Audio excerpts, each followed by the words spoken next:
Hola, ¿qué tal? ¿Cómo estás? Mi nombre es Roger Gutiérrez. Gracias de nuevo por dejarme entrar en tus redes sociales. En Venezuela está el profesor Trino Márquez. Él es sociólogo y nos va a estar ayudando a ver un poco más sobre cómo afectó las fake news y la desinformación en el país venezolano. Vení. Profesor Trino Márquez, gracias por dejarme entrar a su casa. Muchas gracias. ¿Cómo está usted? Encantado, Roger, de conversar contigo y compartir estos minutos con tus seguidores a través de las redes. Me gustaría que nos ayude un poco, que nos ayude a repensar un poco sobre cómo es el efecto de la desinformación en Venezuela. Bueno, desde hace bastante tiempo hay una política de desinformación instrumentada por el gobierno nacional. Comenzó como una guerrilla comunicacional. En ese tiempo gobernaba todavía el presidente Hugo Chávez y él, como parte de un objetivo global que era la hegemonía comunicacional y la hegemonía cultural, en el sentido en que Antonio Gramsci, el filósofo marxista, plantea la tesis, se propuso llevar su ideología a todo el país y asumir el control ideológico y cultural de la sociedad, y concibió de manera acertada que un elemento básico, un vehículo básico, eran las redes sociales y en general los medios de comunicación, e intentó apoderarse de ellos. Utilizó varias vías.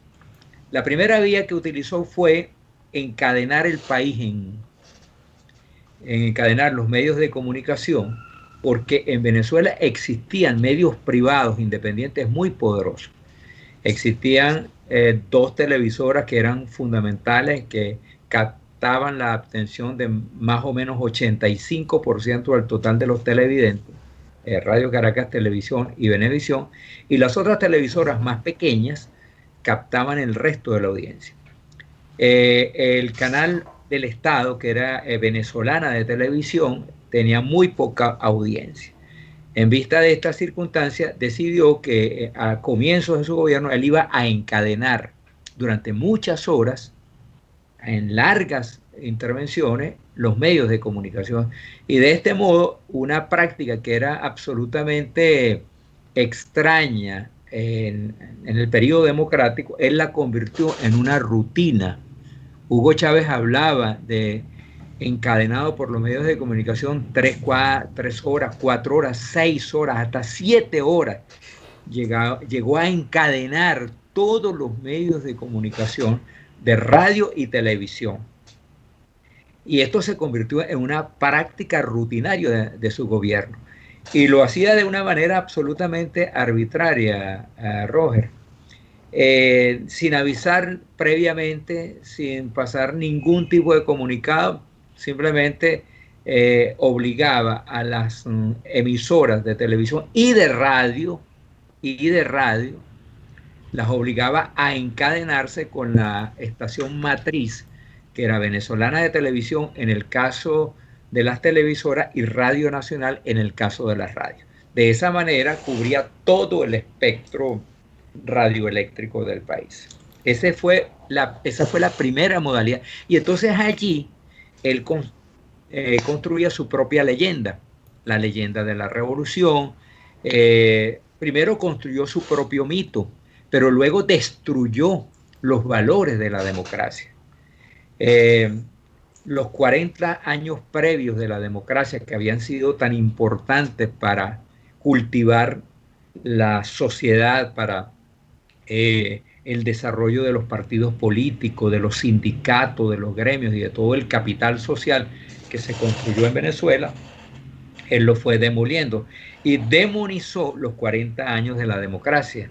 Y mucha gente llegó a pensar, en efecto, que esos 40 años habían sido perdidos, cuando en realidad eran los 40 años más luminosos en la historia venezolana, porque no solamente hubo plena democracia, funcionaban los partidos políticos, había medios de comunicación independientes muy poderosos, había sindicatos, gremios, asociaciones vecinales, en fin, todo el capital social se había consolidado, sino que además el crecimiento económico había sido sostenido durante buena parte de esos 40 años.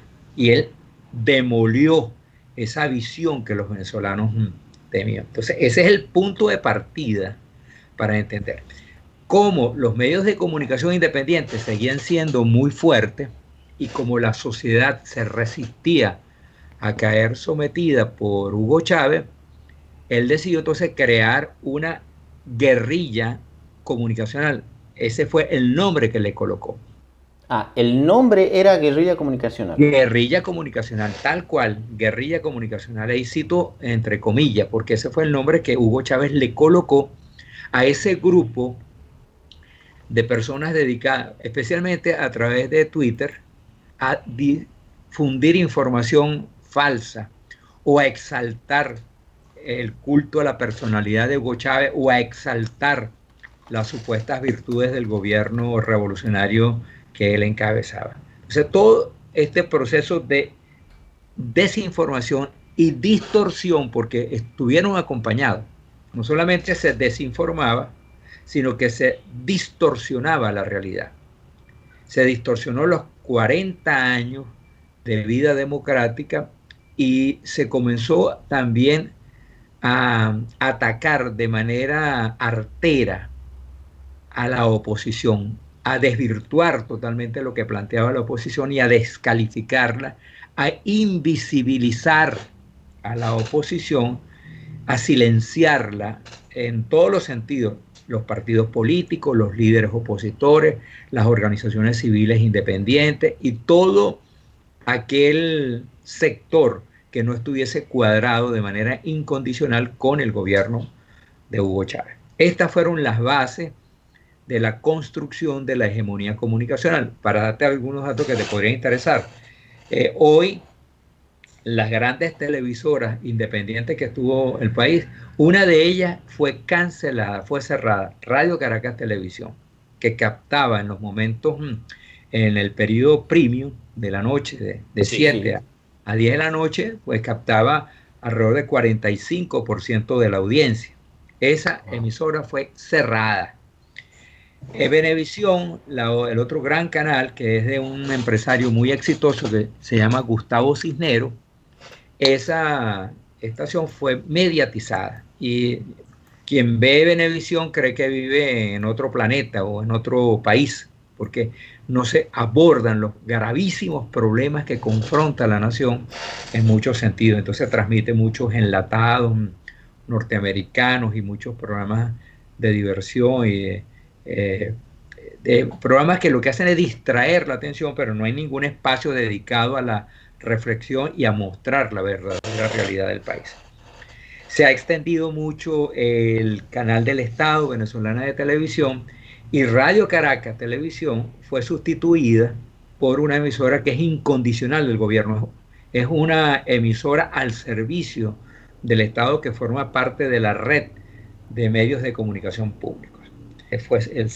Hugo Chávez fue sustituido por Nicolás Maduro y esa política comunicacional se ha mantenido de manera muy férrea. Se mantiene la guerrilla comunicacional, el control absoluto de los medios de comunicación, los medios impresos que fueron muy importantes en el país porque tuvimos por lo menos dos de los periódicos más importantes de América Latina, uno el Nacional y el otro el Universal, uno de centro izquierda y otro de centro derecha, ambos fueron totalmente mediatizados. O sea, la política comunicacional por los medios impresos está está copada por el gobierno de Nicolás Maduro. Y por la radio también, en este momento el gobierno tiene en todo el país alrededor de unas 950 emisoras de radio y todo el espectro radial está casi totalmente cubierto por el gobierno. Entonces, en el interior del país, las informaciones que se transmiten a través de la radio llegan a través de radios oficiales Y por supuesto, allí llega una visión muy distorsionada de lo que ocurre en Venezuela. Los grandes problemas no se tratan en profundidad y como Nicolás Maduro decidió que el enemigo era externo, los Estados Unidos, el imperialismo norteamericano y todo este conjunto de figuras que utiliza la izquierda más conservadora y más tradicional, bueno, para la gente más ingenua y sobre todo la más desinformada, los problemas del país se deben al bloqueo norteamericano y a las sanciones estadounidenses. Pero esto es desinformación, pura y simple. Esta es distorsión de la realidad. Se desinforma y se distorsiona la realidad. Profesor, me voy a permitir preguntarle esto porque me llama mucho la atención. ¿Cómo reaccionó o cómo quedó el gobierno de Maduro después de algunas salidas de otros gobiernos afines a él? Estoy hablando de Evo Morales, por ejemplo. ¿Cómo quedó él? ¿Cómo reaccionó? ¿Le afectó en algo al gobierno de Maduro? No en sí en el gobierno, sino en la dialéctica que él tenía. No. Mira, un buen ejemplo es, acuérdate de los tutores de Nicolás Maduro es el régimen cubano. Sí. Originalmente el tutor de Hugo Chávez era Fidel Castro. Sí. Luego Fidel Castro fue el tutor de Nicolás Maduro. Cuando murió Fidel Castro quedó como tutor eh, Raúl Castro y todavía se mantiene. Y el régimen cubano, el comunismo cubano, mantiene una tutela permanente sobre el régimen de Nicolás Maduro. Y así como ni la caída del muro de Berlín, ni la revolución de la primavera árabe, ni siquiera el movimiento de mayo francés para hablarte de los orígenes, ni de la invasión de Checoslovaquia, ni el final de la Guerra Fría, inmutaron al régimen cubano que siguió siendo tan reaccionario, tan conservador y tan inamovible como siempre. Bueno, igual ha ocurrido con Nicolás Maduro. Con la ventaja de que Nicolás Maduro tiene mucho más dinero, o tenía, porque tal ha sido la labor de destrucción de estos señores que acabaron con gran parte de la riqueza nacional, que es el petróleo. Destruyeron la industria petrolera. Pero bueno, ninguno de estos cambios, ni la salida de Rafael Correa en Ecuador, ni la salida en volandillas del señor Evo Morales de Bolivia, ni la pérdida de la señora Cristina Kirchner en Argentina, nada de esto ha inmutado al gobierno porque sus tutores cubanos le han enseñado cómo resistir y porque además estableció una alianza muy poderosa internamente con los militares y en el plano internacional ha establecido una alianza muy fuerte con Rusia, con el señor Vladimir Putin, que es el principal apoyo internacional con el cual cuenta la dictadura de Nicolás Maduro, y también ha abierto el compás para aliarse con alguna de las tiranías más pavorosas que hay en el mundo, como la de Irán, la teocracia iraní. Tiene una estrecha relación con el régimen de Turquía y por supuesto tiene una alianza muy estrecha con Xi Jinping, el presidente del Partido Comunista Chino. Entonces, él se siente, como decimos en Venezuela, guapo y apoyado. Entonces, no, ni la salida de Evo Morales, ni ninguno de los cambios que se han producido, ninguno de estos giros lo han estremecido. Por supuesto que le han preocupado porque ahora está más aislado en América Latina, más desprestigiado y más arruinado porque acabó con la industria petrolera. Para que tengan una idea de lo que estoy diciendo, Roger, este es un país que fue el primer productor de petróleo de Occidente, todo el hemisferio occidental. Teníamos una capacidad instalada para producir 1.300.000 barriles diarios de petróleo. Hoy Es el único país de la OPEP que no tiene petróleo y que tiene que mendigar en los mercados internacionales para que le envíen petróleo. Cuando llegó Hugo Chávez al poder, cuando llegó Hugo Chávez al poder, Venezuela producía 3 millones de barriles diarios de petróleo. 3 millones. Hoy producimos 30.000. A ver, wow, perdón, producimos 300.000, de los cuales 300.000, de los cuales 30.000 se invierte en gasolina. Para que nuestros oyentes y que nos estén siguiendo por las redes tengan idea del nivel de catástrofe que el gobierno de Nicolás Maduro ha provocado en Venezuela, un país tan lleno de oportunidades, con un horizonte tan prometedor como era el de Venezuela. Ayúdeme un poquito a entender la realidad que se está viviendo hoy en día en los medios de comunicación. Hoy tal cual se está repitiendo esa partecita histórica de las guerrillas comunicacionales que tienen. ¿Continuarán? No, se mantiene. Ellos el dinero lo gastan en tratar de distorsionar la realidad. El Venezolana de Televisión, que es el canal más importante del gobierno, ha recibido una inversión muy grande, se ha modernizado. Antes, cuando llegó Hugo Chávez, llegaba como a poco más del 50% del territorio del país, o llega a todo el territorio nacional. Una imagen nítida, además, bien, con equipos muy modernos. Y allí tiene una programación todo el día, las 24 horas del día, las 7 días a la semana, una campaña de promoción del gobierno y de ataque sistemático a la oposición, tanto a la interna como a la oposición internacional, a todos los países democráticos.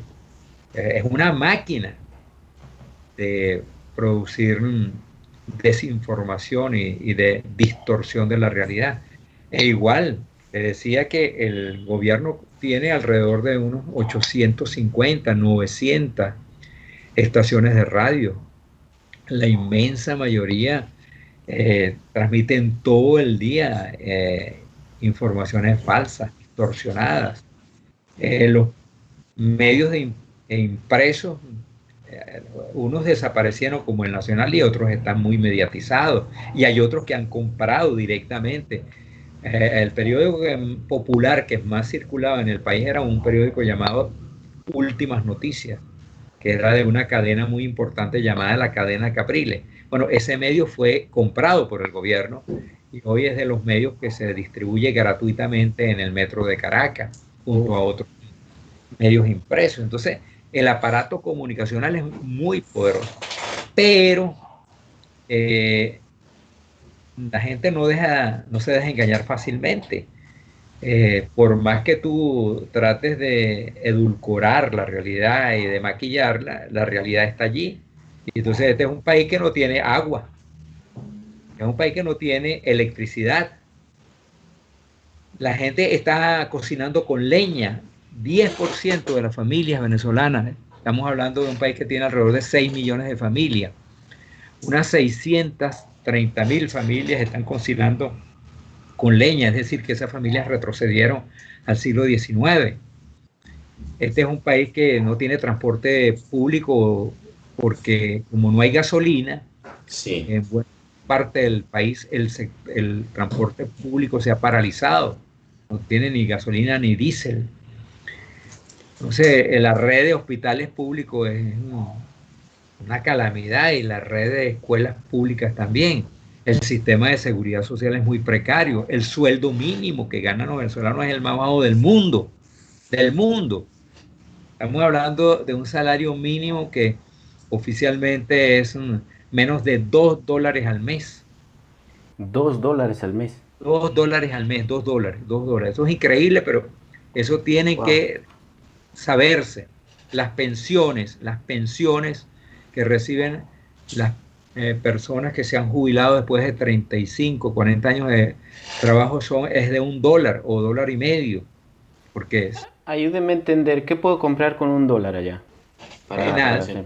Bueno, prácticamente nada. Entonces la gente, bueno, está pasando muchísimo trabajo. Está pasando. 1 litro de agua, perdóneme que me vaya. 1 litro de agua, ¿cuánto está valiendo? Una botella está costando como $1.25. $1.25, madre santa. Es increíble. Estamos hablando de una situación realmente precaria. Los empresarios, por cierto, que han sido muy solidarios. La inmensa mayoría de los empresarios pagan mucho más del salario mínimo. Pagan 4 veces el salario mínimo. Pero obviamente esto es insuficiente. Claro. Y no pueden pagar más porque simplemente, No hay más por... bueno, la economía se ha contraído. La economía se ha contraído de manera muy feroz. Un dato muy importante. En el año 2013, el Producto Interno Bruto era alrededor de 300.000 millones de dólares. Hoy no llega a 100.000. No llega a 100.000 millones de dólares. No llega. Es decir, se ha contraído más de 2/3. 2/3. No, es que realmente si pudiéramos hablar aquí de cifras, pasaríamos días. No. Profesor, muchas gracias por haberme recibido en su casa. La verdad, espero tenerlo nuevamente. Muchísimo gusto. Ha sido un placer estar contigo, Roger, y espero que tenerte mejores noticias la próxima vez que nos veamos. Muchas gracias, profesor. Muy amable por recibirme. Solo agradecerte por haberme dejado entrar en las redes sociales. La próxima semana vamos a estar con otro capítulo, vamos a estar viajando a otro país y vamos a estar hablando con otros especialistas, ¿sí? Gracias por dejarme entrar nuevamente. Nos estamos viendo la próxima semana. Chao, chao.